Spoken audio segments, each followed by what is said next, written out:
Ano, naiinis ako sa concerts pag yung pinapakanta ka nung singer, di ba? Papakantahin ng singer yung audience. Kasi nagbayad ako ng buo eh, tapos meron akong part doon, di ba? Sasabihin ng singer, "Whoa, caught in a bad romance." Kayo naman! Putang ina, may kumanta ma.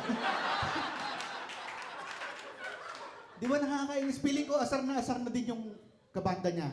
Di ba? Hindi kaya ng mga kabanda niya. Vocalist lang nakakagawa. Imagine mo yung drummer. Di ba? Tuk, tuk, tak, tuk, tuk. Kayo naman, hindi.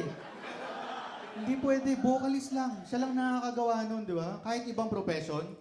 Di ba? Doktor. Hindi kaya ng doktor yun. Forceps. Scalpel. Kayo naman, di ba? Hindi pwede.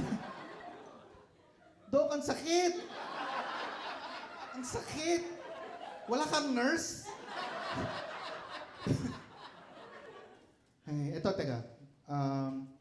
Anong hayop ang matigas? Kayo naman, di ba? Hindi pwede. Hindi pwede.